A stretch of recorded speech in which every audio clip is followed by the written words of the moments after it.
Okay, so I decided to make this video to kind of explain to everybody what's been going on. 2001, I met somebody named Pablo. Moved really fast. He kind of pressured me into like getting him to stay with me. That's just how I felt looking back at it. Um, Moved in really quick. 10 days to be exact. He moved in with me. And 9 months after we had met, I was pregnant with our first daughter. There was ups and downs there. The night I got pregnant with my daughter, I had gotten chased out of the apartment I was living in with his brother and him. I got chased out with a gun, from his brother's friend. Um, so yeah, it's been ups and downs. The first couple of weeks he was living with me, he had beaten me to the point of holding me down,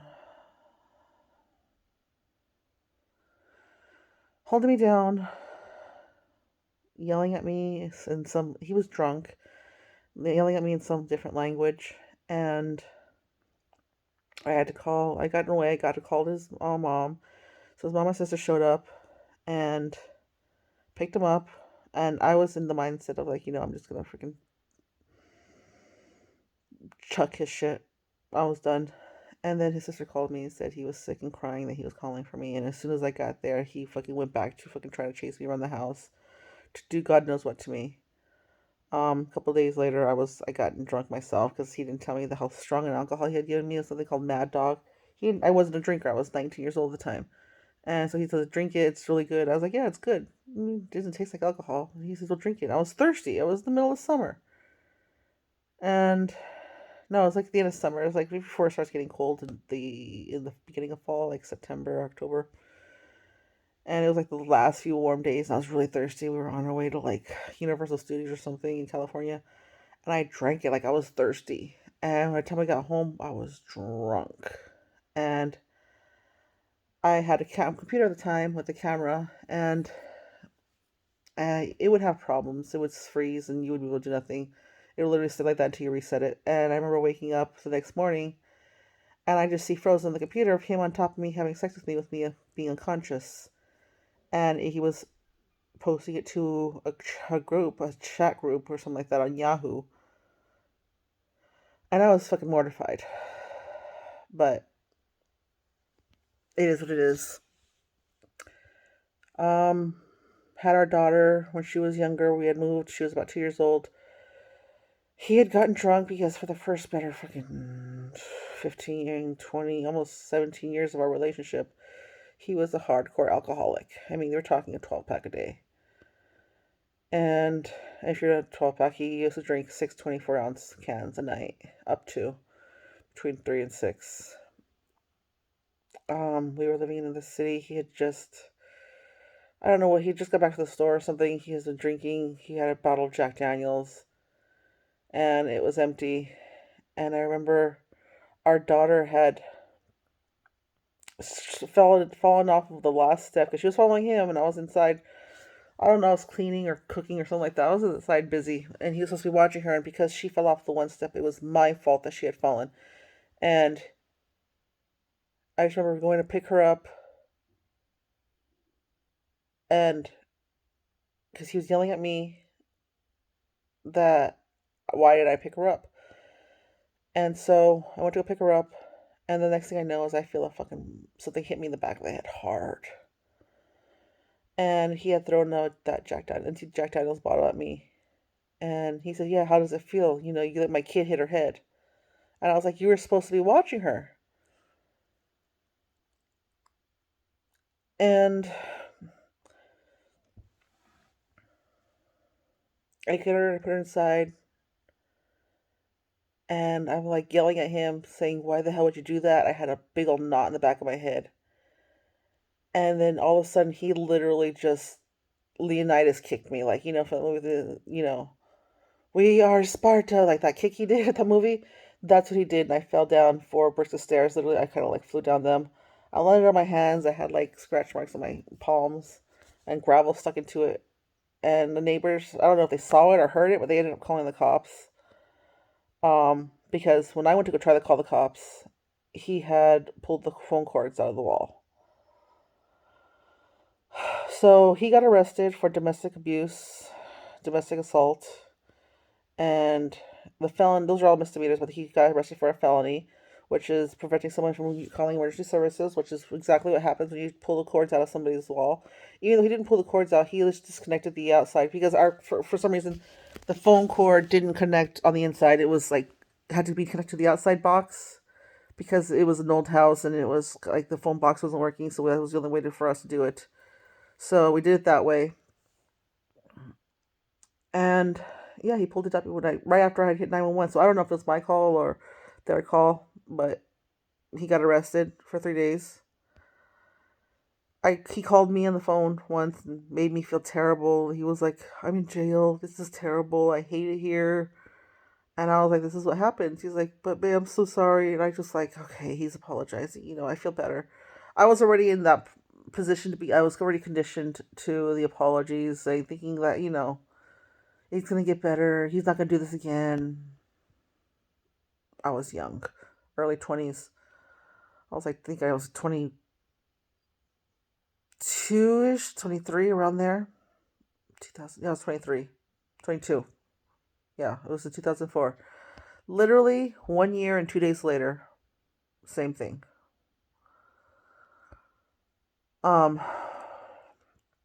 We get into a fight because for the first few years of our relationship, he was constantly telling me how he was just waiting for his ex-girlfriend to be single again so that way he could dump me and go be with her, even though we were living together. We had a kid.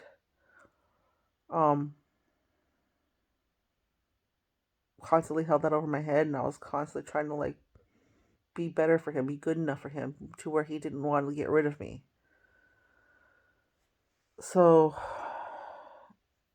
when in my head, when I thought things were hard, is because that made me think, okay, well, if he thinks things are tough with me, then he's probably fighting for me. Like, he's fighting to be with me. Like, I don't, it was stupid. It was my stupid brain thinking that that's what it meant. Had 2 more kids later. About a week after our last child was born, he had come home drunk. And I was like, fuck, he's drunk. I was literally scared. I was deciding, you know what? I'm going to play a prank with him. Or try to play it off as a prank, but I was going to go to his car and I was going to grab a rope and I was going to tie him to the bed because, like, I was literally scared of him freaking getting up and doing something. And I had a newborn there and he hadn't been that drunk in a while. And I felt that maybe if I tied him up, I could just say, oh, it was a prank if he woke up. But if, like, nothing happened, then I could just untie him and then he wouldn't know. But I was literally scared that he would hurt me and I would have my newborn in my arms and something happened. But then I found condoms in his car in an envelope hidden in his truck, which he back in the day he had a Toyota pickup, which is like those ones that had the very tiny back seats and they flipped up and they had compartments. And then inside that compartment was a side compartment. That's where he usually kept the rope. And I was like, why is the rope in there? And I opened the compartment. I found the envelope. And I was like, why is it puffy? I opened it and there's a 3-pack of condoms, all like still connected, 3. And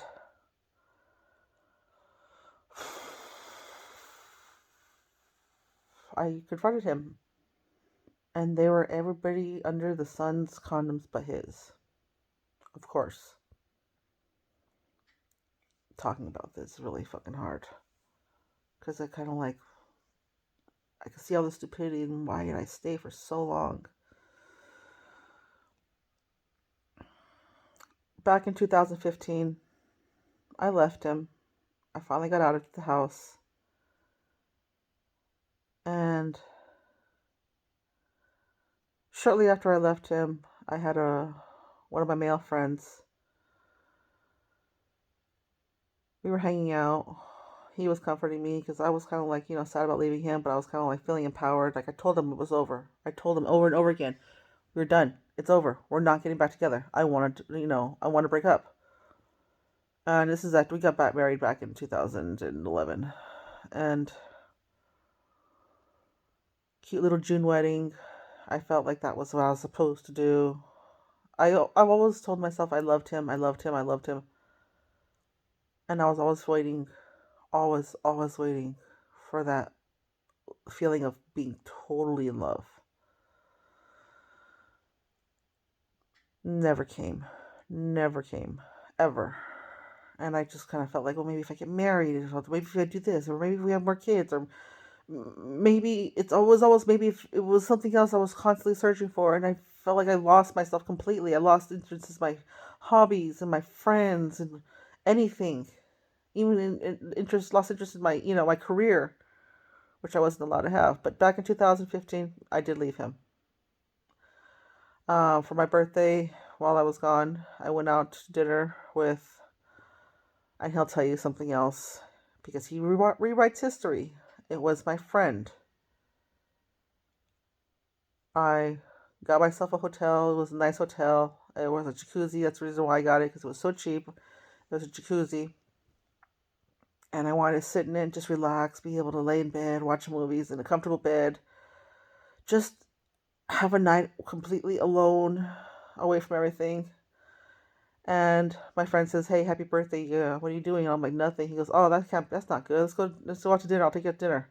I'm like, "All right, you know what? I'm hungry. Why not?" He took me out to like a nice Italian restaurant, and we were just chatting it up. We had played a couple of the games on our phone, just like little stupid little war games. And he was having problems with his wife. He was trying to work it out, and he was like, "Do you drink?" And I was like, "You know what? Screw it. I'm gonna have a glass of wine." I'm the biggest lightweight, by the way. Biggest lightweight. I can get drunk off of 2 shots of tequila. So I finally, you know, have that glass of wine, and it was rosé. I love rosé. I drank it so fast, and decided to have one more because I had eaten. I was good. I had lasagna, and I ate a shitload of garlic bread and breadsticks. I go back to the hotel. Me and my friend are hanging out. There's a living room area, and then there was a Groupon, so it was like a really nice room, and it was only like 30% of the regular price because it was on a weekday. And I think it was on a weekday. Pretty sure that was reason, but I don't remember clearly. But those are minute details. We're watching a movie,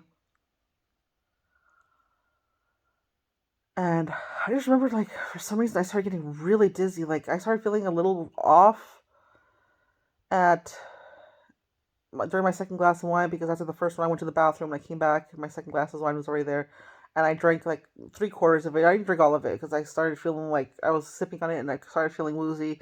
I drank some more and I just made it worse. And I was like, you know what, that's probably enough alcohol for me. And my friend was like, "Oh, you're not gonna finish it?" And I was like, "No, I don't feel good." He was like, "Oh, where you want to go then?" And I was like, "Yeah, let's go." So he took me back to my hotel, and he was like, "Oh, do you want to watch a movie or something?" I'm like, "Sure, I don't mind the company." He was cool. I've known him for like 6 months or something. Um,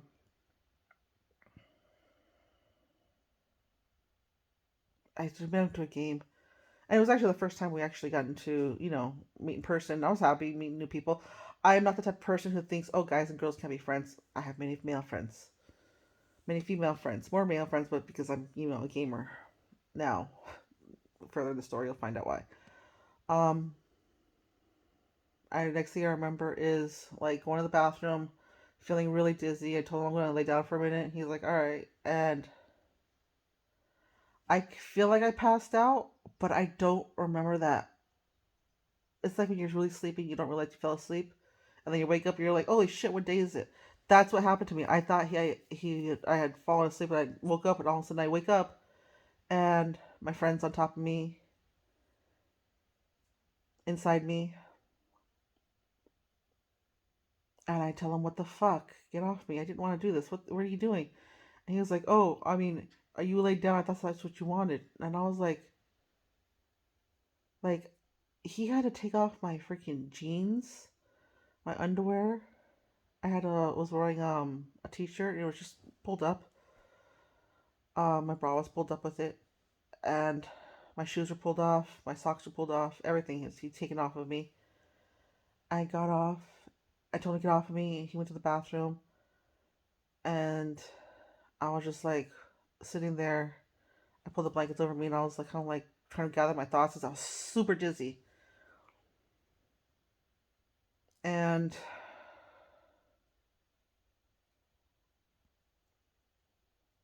I went to the bathroom afterwards, kind of like, because I thought I was gonna puke. And then in the bathroom, I saw, like in my head the whole time, I was like, did that really just happen? Like I was kind of like in disbelief, and that's when I saw the condom in the trash can, or was in the toilet. I just don't remember. I just remember seeing it somewhere, and that's when I was like, what the fuck just happened? He left. She said, "Okay, I'm sorry. I got the wrong message. I'm so sorry." He was like apologizing, apologizing, apologizing. But if he had a condom, he knew that was happening. I'm like thinking, did he do something to my drink? I don't know. But like, I'm really a big lightweight, so I don't know if I did really get drunk or off of wine. I've never felt like that off of wine before. Never felt like that wine after like that after that. So who knows? Um, I never wanted to tell my ex-husband because I was really ashamed of it. I was embarrassed. I figured, you know what? It wasn't my intention. I didn't look for that, and so I never told him. And then he went through my phone and found messages from him, and it was pictures of me and him together. Um, the night before, uh, not the night before, the night we went out to dinner. He was like, "You guys are in bed. You guys are in bed." I'm like, "No, we're leaning against the white wall on our way out to dinner." Didn't believe me, so I ended up telling him the truth about everything, and he understood and he forgave me. But I told him while we were still broken up. I had already broken up with him, but he considers it cheating. I don't. Even though yes, we were legally married, I had already broken up with him. I had moved out. I was done. And the reason I had moved out is because he had gotten drunk on Ash Wednesday. He had said every year Ash Wednesday. He's a hardcore Catholic. I'm gonna give up drinking for 40 days. I can do it. Watch, I'll tell you guys. It's easy. I can do it. You guys doubt me. You guys doubt me. Blah blah blah blah blah blah blah. He never makes it the 40 days, by the way, ever. He never made it the 40 days. Um, he got drunk. I told my kids go into the bedroom, watch TV because I knew he was gonna start his shit with me. And that's the one thing I've always tried my hardest. The one thing I tried the hardest is to shield my kids from the things they saw because I never wanted my kids to have to see the things that I saw and I went through with my dad because my dad was abusive to my mom. And then my ex-husband were in the backyard. His parents got a lot of junk there because they recycle stuff and they break stuff that are like needs to be fixed and they leave in the backyard. It's they're like hoarders. My ex-husband picks up a microwave and throws it at me. It clips my hand, fractures my hand. He picks up a table and he throws it at me and misses me. And then he picks up a tire, and not just any tire, one of those freaking big ass monster truck tires that are like literally it's about 4.5 feet tall. It was for his parents' car. It's what they called it. They called it the Grande because it was so big. He somehow manages, it didn't have a rim in it, but just had the tire. He picks it up and throws it at me. And right before he takes the swing, because he was kind of going, it's like in my head it was slow motion, but I don't think it really was. I see my son standing at the window looking. And then I just realized I cannot let my kids see this. So that's why I left him. Um, After I left, I had my kids with me. I went to my sister's, and he told me there's not enough space for you guys. I'm gonna take the two younger ones. You take the older one, and I was like, no, I can keep my kids with me. He was like, yeah, but you can't afford them, and I don't want to have to like go through this with doing court with you, and you're gonna end up losing custody of all of them. And he always made it seem like he was always gonna win. He was always gonna make it better. And I was like, you know what? Because of what I went through with my parents and their custody battles, knowing the parent with, you know, who had the kids would win, And with the more money, I also assumed that because he had a job, he never allowed me to work. Very rarely did he did ever allow me to work. So when I was just thinking constantly, if I go to court, he's gonna win. I'm gonna lose custody of my kids, so I'll just give him what he wants, and then I'll figure something out later when I get on my feet, get my own place, get a job, and then I was constantly having back pains. This is before I got my diagnosis of rheumatoid arthritis, fibromyalgia, and possible multiple sclerosis. I still haven't been finished diagnosed with that because I'm scared to death to get an actual fucking answer for that one. But that's another thing, another topic. It was hard for me to get a job. And he was like, well, how are you going to take care of your kids? What are you going to do? Live off of welfare? You're going to be one of those welfare moms? Kind of like, oh, and you want to live off of my child support? You're not going to get nothing from me because I work under the table and I'll make sure that you get nothing. You can try to get child support from me, but you can't. I won't give you shit. Even if the courts pay me, I'd rather go to jail than give you a penny. That's like literally the constant argument that I used to always hear. So, a few months after leaving my sister, we were talking. He said he gave up drinking, and he actually did. He gave up drinking for a while, for 3 months. He started drinking again, drinking the non-alcoholic beer because he said he liked the taste. He said it was good when he was thirsty. And then we went out to dinner, and he was like, "Can I get a glass of Bud Light?" And I'm like, "Just one glass?" And I was like, "You know what? Sure, go ahead." And then one turned to two, and then two turned into "Can you drive?" Then, "Oh, can we stop at the liquor store on the way home?" And just stuff like that. It increased more and more to the point where we were drinking again every day. 2016, we moved into our new apartment with the help of my father.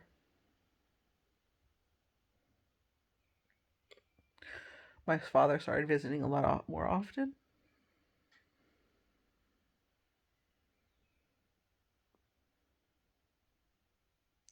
Turns out that he was molesting two of my daughters, my youngest daughter in particular. He started off with my older daughter. My older daughter actually said that she doesn't like the way Grandpa hugs her. It made her feel uncomfortable. He said he puts his hands everywhere. I don't remember exactly what he said. It's just this is something my brain's really trying to block out. And I told my ex-husband, I remember messaging him back and forth. And if I do a video on this, I'm gonna add all the screenshots. I said, I was like, what do you think of this? And he's like, I don't know. I don't think your dad would do something like that. And I was like, well, I don't know. I would rather, be safe than sorry. This is our daughter. And he was like, well, yeah, but Emily's a liar. She likes to lie a lot. I wouldn't believe anything. And he kind of got mad at me for bringing it up. And I'm like, fine. If I brought it up again, I know that it would be mean trouble for me. Uh, that was the first year. He kept on constantly telling me, you need to get back into your hobbies. You need to get back into your hobbies. You need to have something to do for yourself. So I did. With that first stimulus that was sent, plus a portion of my part of our tax refund, I bought my computer. I was so happy to be finally streaming again. I was like, a mobile gamer. I used to play PUBG mobile, and then I got my ex-husband into it, and he got so deep into it that I was like, I'm just gonna get the actual game because I always liked watching the actual PC game of it. So I got my computer, built it, everything. I was so proud of myself. He encouraged me. He encouraged me to have a hobby, so that way maybe I thought if I did that, he would like think that I would bug him less about things and stuff like that. And I started gaming, and then I started streaming, and then I started picking up momentum really fast, and that's when he started getting uncomfortable. He was like, I don't like you talking to people. And I'm like, well, this is kind of necessary. Just like, I'm going to be streaming. I can make extra money, not have to go anywhere. And but I still have to talk to people. Like, certain games you play in teams. You need to be in TeamSpeak or you need a Discord. You need to be like, send coordinates. Sometimes you're playing a random game. You're talking to random people. Oh, I like playing with you. Add me. Stuff like that. So he understood. And then I just realized I started shutting off the world and using it as an escape. than having to deal with my dad getting arrested because then my brother found out that he was doing it to his daughter. My niece on my sister's side made accusations, but my sister never followed through because it was something that was just too tough. Found out later on it happened to my stepsister and my older sister, his actual blood daughter. The only blood daughter he did that with. And it was just a realization like I was a daddy's girl, he was my best friend. And he did this.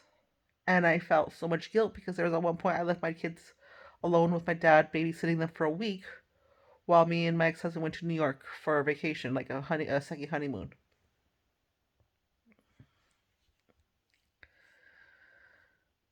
And it was just so much because I was the only one dealing with psychologists, psychiatrists, district attorneys, junior district attorneys, detectives, police officers, hearing the details of everything. It ate away at me and left me very hollow inside to where I completely kind of like just checked out. I checked out completely, and I admit to that, and I freaking 100% own up to that. But at the same time, I was coming to the realization that my marriage was over. And that was tough on me. For me, it had been over since I first time I left him in 2015. I never really came back around fully when I agreed to come back home, get back together with him. I never really came back from that. And it was kind of like just going through the motions, faking my way through my everyday with him, pretending to be happy. And then I had my stuff with my dad, and it completely killed me. Having to deal with my daughter's suicide attempts, so many of them, mental health or mental hospitals, dealing with her mental health.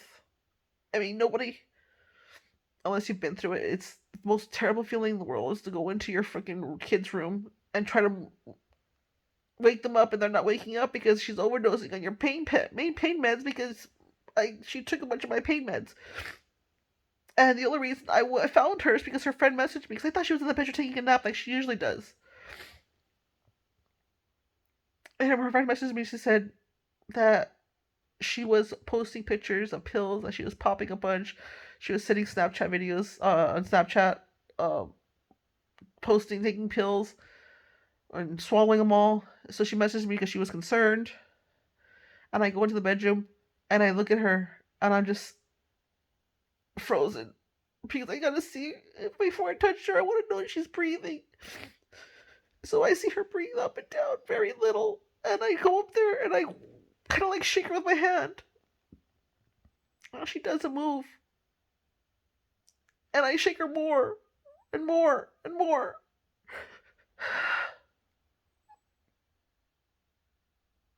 And I finally get her to wake up, and I call 911 because I found the fucking bottle of my pills in there empty, and there was like at least 30 of them in there. Her dad was at work, and I called him.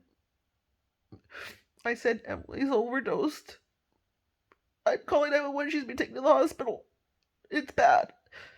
And he comes home for 10 minutes and then goes back to work to let me deal with everything alone.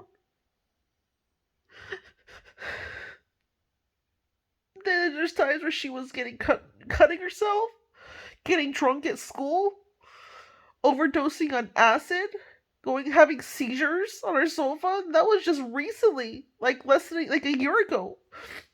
This scarred her, and I was the one taking her to all the hospital appointments and going there for family visits and everything. And he was at work. He just did not want to come. Oh, I have to work. I have to work. I have to work. I was so alone.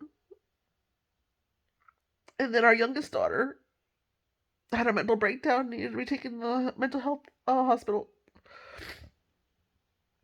And by that time, I had completely checked out. It was in July of 2021.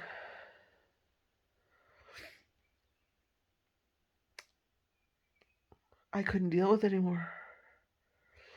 At some point in 2020, at the end of 2020, I had bought a book, really pretty, really, really pretty, empty, clear, blank page notebook. And I sat there and I wrote probably half of it. It was like 50 pages, and half of it was letters to my kids, letters to my family. I put bank account information, bills, passwords, everything they needed to get by without me because that was it. I was done. I was done.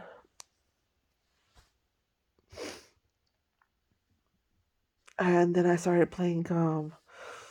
I remember sitting with my fucking. I was playing with the fucking bottle of pills in my hand, and I was remember thinking, I'm so scared to move these pills because he's gonna wake up. He's gonna get mad at me, and I don't want him to get mad at me. I was more worried about him getting mad at me than the fact that I was fucking thinking there, sitting there, getting ready to kill myself. What kind of fucking fucked up logic is that?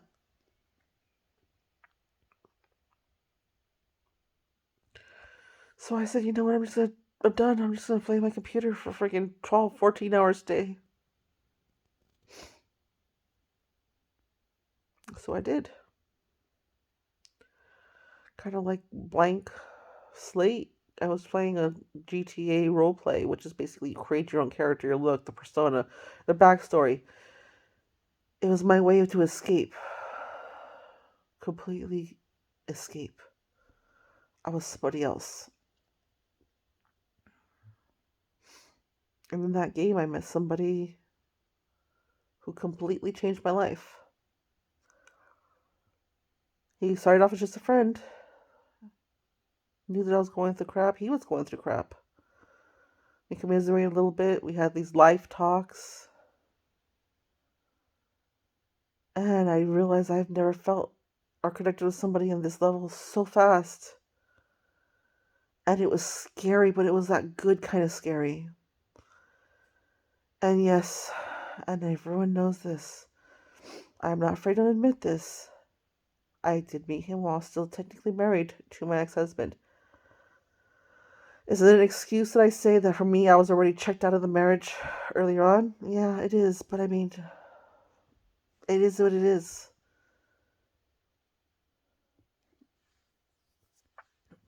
I left to Scotland in August of 2021. I was so happy. So happy. But I miss my kids so much. And then my ex did what he does best and charmed his way back into my life, thinking things are going to change, things are going to change. I quit drinking again completely. I'm completely done. I'm done.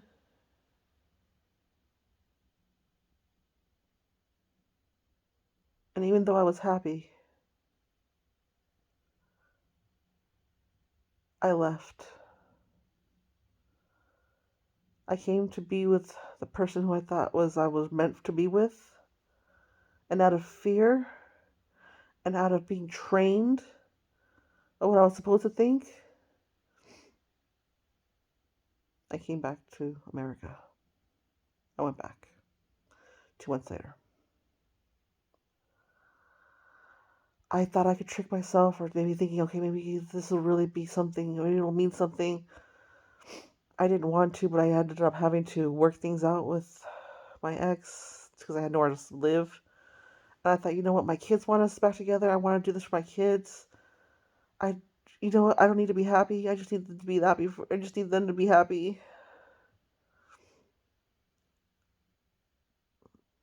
And the whole time I was missing the person I was with in Scotland and the person who I was. And I had never felt a pain like that. I tried a couple times. I left him again in March. Had made plans to come back, filed for divorce, and then he made promises, and so I went back for about a month in June. And I was like, okay, if we're going to work on this, we're going to go get therapy.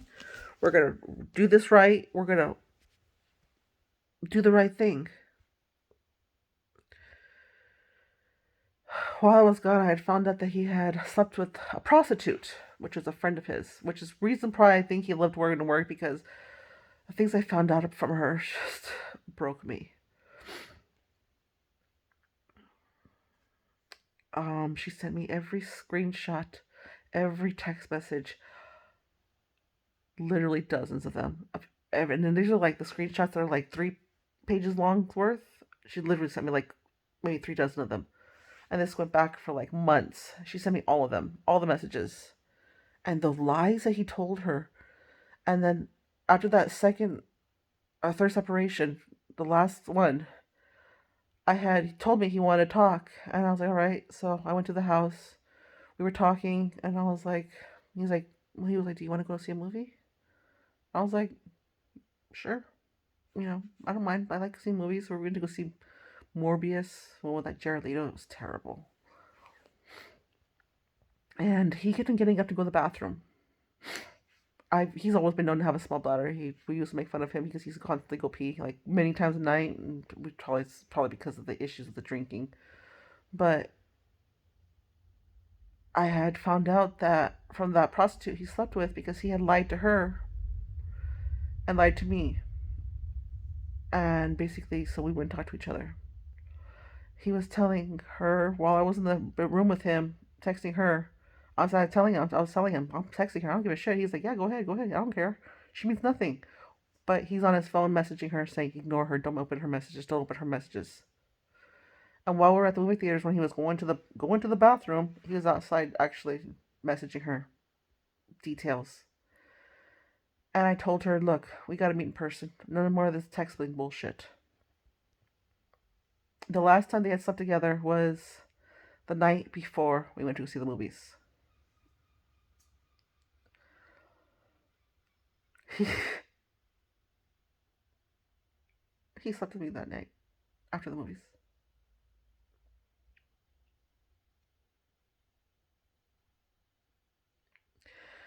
And then when I found all that information from her, no, not after the night after the day after the movies, that's when I found out all the information from her because she finally responded to my messages because I told her that he was telling me everything that she had told him. And she was like, what the fuck? How would you even know this I was like, he told me. This is everything he's told me about you. And I told her, I go, you really trust him? You really think he's telling you the truth? You really think I'm the kind of person that he's described him to be? And I sat there and I talked to her and she was just like, what the fuck? So she sent me every single fucking message and I read through them. He was literally giving her information, private fucking information about the things that happened to my daughters with my father, the things that I was going through, therapy, my diagnosis. When I met with her in person, she was telling me everything that she would go in there and just chill at his work every day for hours. And he would tell her everything. Everything. And then I was talking to her and she kind of like leaned over and I noticed she had like a bruise on her chest right here. And I was like, oh, I had the same one on the same side. He was like, yeah, Papa did that to me. And that's when I found out the night before is when we went to go see the movies when last time they had sex. And the day afterward, we went to the movies. And then the night after that is when we slept with each other. And he did the same thing to me. Same thing. Me and the prostitute had matching bruised hickeys from him. That night that I slept with him, I didn't even want to. But basically, he told me it was either, you know, and that's in the nicest way possible. Basically, if I didn't sleep with him, there was no point of me sleeping there. That I would have to find somewhere else to sleep, even though the name was on the lease was mine. He would kick me out if I didn't, basically. Um, so I kind of like allowed it. I kind of just like sat there, and he decided like try to get a rise out of me by doing that to me.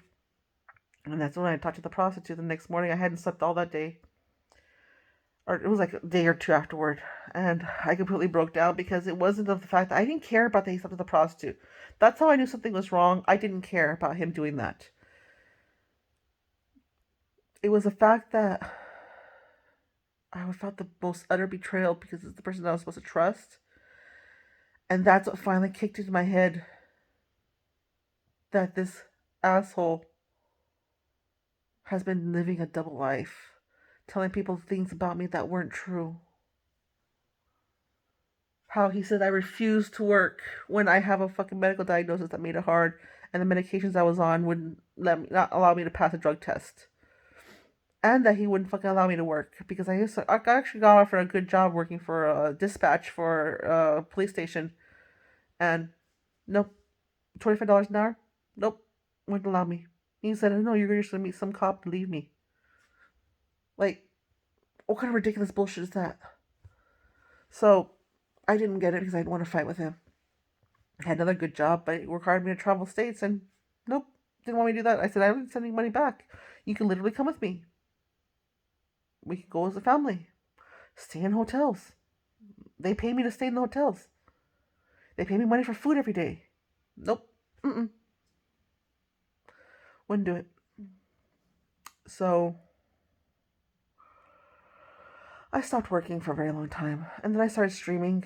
I met my now fiance online. After I left him in October 2021, we had broken things off. And in June of 2022, or no, shortly after I got back, my sister visited me because we had a falling out. And I had told her how much pain I was in by how much I missed him. Like I had never felt like that ever. Nobody's ever sparked that kind of feeling inside me. I fucking loved how he loved me. It wasn't painful. It wasn't fear. It wasn't walking on eggshells. It wasn't fucking being forced into sex when you're half asleep. It wasn't, getting slapped in the back of the head if you did something wrong. It wasn't hurt. It wasn't pain. Love wasn't pain with him. And I missed him. So in June, I called him. I said to him, I told him I wanted him back. I wanted it back with him. And he said, okay. I told him everything. And I told him, he said, come back. He paid for my ticket. And I went back. I've been back ever since. I got my ex's file for divorce papers. Actually, no. I got my attorney to file them, but he was a petitioner. She basically did it. I asked her to do it on behalf of him, so he was petitioning it. And I think 2 weeks after I left him, he had met his new girlfriend, his one he's with now. A week before New Year's, he was still professing his love for me, telling me he was still in love with me, how he was hard for him to move on with her. And a week later, he found out she was pregnant.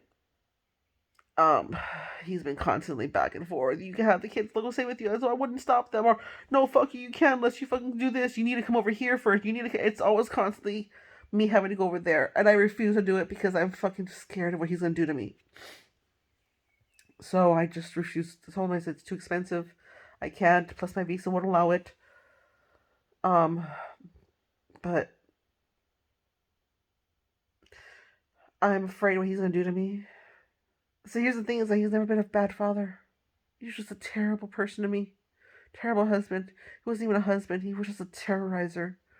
And now he's going on Twitter, constantly making me seem out to be the narcissist when I was always the one who gave every last cent, every last piece of themselves. I almost lost myself taking care of everybody else, and he didn't care. And now he's terrorizing me. I asked him a question the other day if he got a letter from the IRS that I was expecting. And he said, no. Oh, you're obsessed with me. You're obsessed with me. You just can't leave me alone. You must be miserable. I'm like, dude, just chill. It's not a question. You just need an answer. He just went on and on and on and on. And I have screenshots of that. And he goes on Twitter, like, what's the necessary? I can't. And then he uses, anytime I try to defend myself, he uses our kids to say, look what your mom posted. Look what your mom posted about me. And I asked my kids, well, where do you see this? His dad showed me it.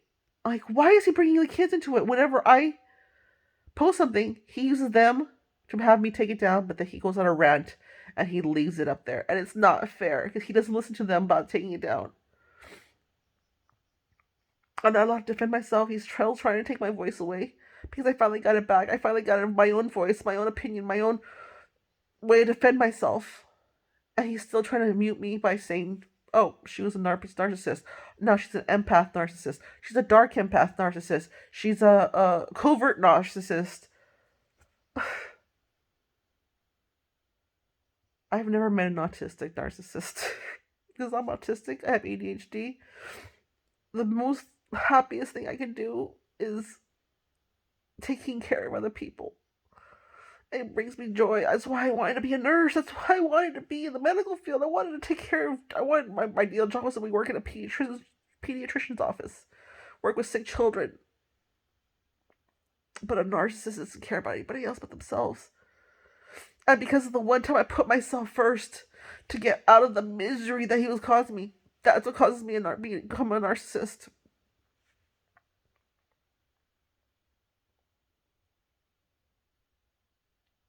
There's so much. He's called me fat, lazy, told me to kill myself.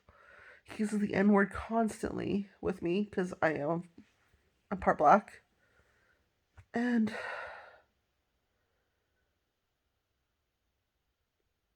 he gets away with it. And all I fucking want is vindication. Does somebody say, you know what? I think he's a liar. And that's all I want. Somebody to believe me. Tell me they believe me.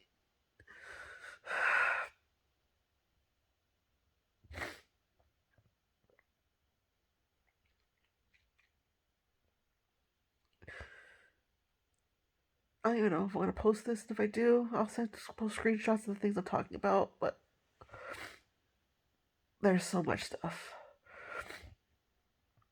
I'll post a video as well of him telling me he's still in love with me and me just rolling my eyes, just like, why did you freaking get into a new relationship? He's made his girlfriend that he's with look stupid. He's making her look stupid because he's supposed to be in a relationship with her. I'm engaged. And now he's trying to stop the divorce. Because he still wants to try to take power from me. He's still trying to control me. And I'll insert that screenshot too. Because he posted it on Twitter. He said, so if I delay the divorce or I stop the divorce proceedings,